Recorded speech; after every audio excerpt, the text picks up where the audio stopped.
This presentation comes from a PhD research. It's a case study of articulating students at the University of the West of Scotland.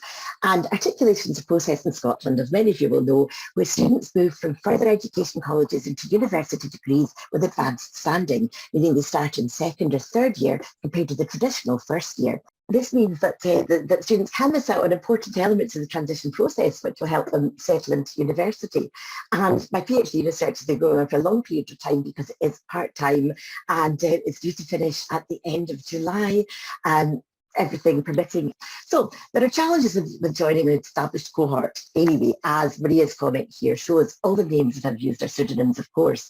And when I was doing the interviews, the phrase outsider occurred several times, as articulating students said that they struggled to make connections with students who'd been at university since first year. So with the COVID-19 pandemic, I think it did it by itself there, and the pivot to online learning, my participants said they found it even harder to get to know their peers in an online environment. So I found that what these articulating students want and need from technology-enhanced learning and teaching is an explicit sense of feeling connected that just can't be left to chance. It's sorted now. So just to explain the background to this research, the Scottish Credit and Qualifications Framework sets out the equivalencies between the different qualifications on offer in Scotland. And the red box shows how the college qualifications of Higher National Certificate and Higher National Diploma at levels 7 and 8 are equivalent to first and second year at university. This implies there's a seamless fit between the two for articulating students, but it doesn't always happen.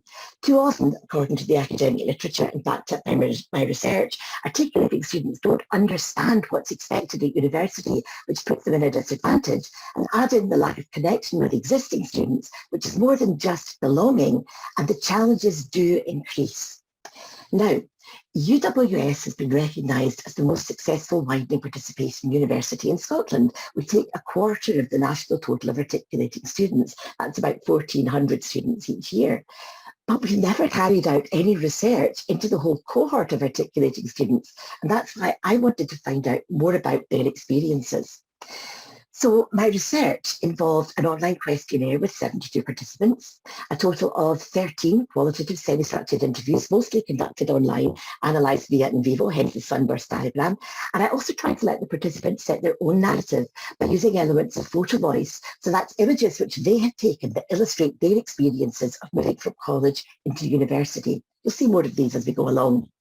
3 key themes emerged: understanding university, which I've already mentioned, feeling connected, the focus of this talk, and promoting awareness, which is aimed at helping lecturers, both from HE and FE, to understand more about what's involved in this move to university, ideally capitalising on the students' experiences and strengths, very much a non-deficit approach to their transition. Danielle, one of the participants, used this image to describe her journey from college into university as a long road, but the destination would be worth it in the end. Although she felt well prepared academically by college for university, she also said she felt like an outsider, as peers from first year had already bonded, as she put it. So another way of looking at this was from Priya, who used this image of a campus map to explain how she sometimes felt lost at university. We actually talked the week before the first lockdown in 2020. She was already struggling to feel connected, both to the campus and to the classmates. So this theme was an issue before the learning moved online. For some participants, the pivot to online learning was relatively smooth. Nina, who's a computing student, used this Lego model to explain where she was now, the letters at the bottom of the picture, and her goal, the upstanding letters at the top of the picture, with various challenges and opportunities in between. She'd actually done a degree 20 years ago, and she really found that helped with their transition. For someone like Danielle, though, online learning during lockdown brought real feelings of isolation. Although there was also a period of growth, as she said through the tree trunk, the roots of her experience from college left her feeling exposed at university, and she said she'd have welcomed more support to integrate into the existing cohort of students.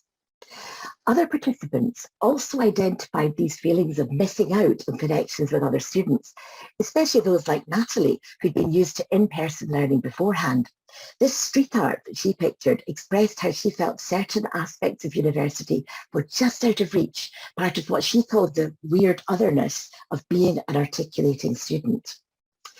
Of course, There are support mechanisms in place, whether in person or online, to help articulating students move into university.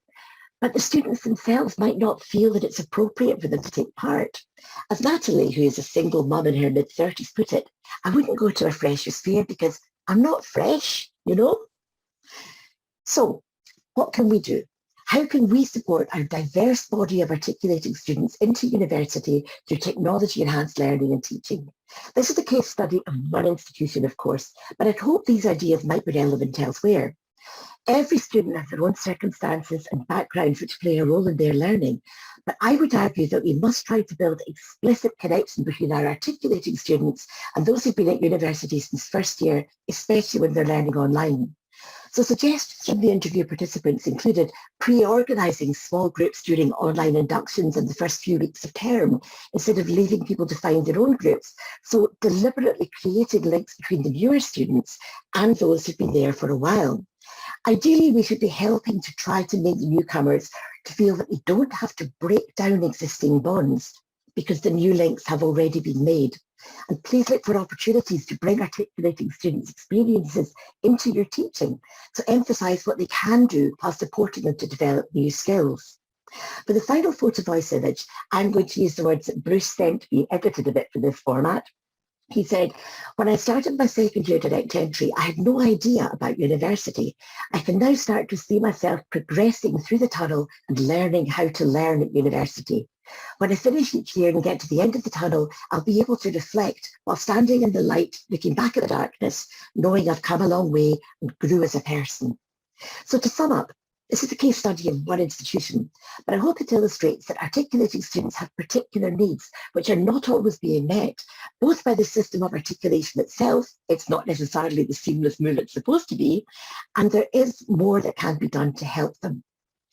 By helping students to understand the various expectations around teaching and learning at university, by promoting awareness among colleagues about the backgrounds and experiences articulating students bring to the classes, and then making explicit connections between new students and existing cohorts, we can help them fit into university and have a positive, successful experience. Thank you for listening.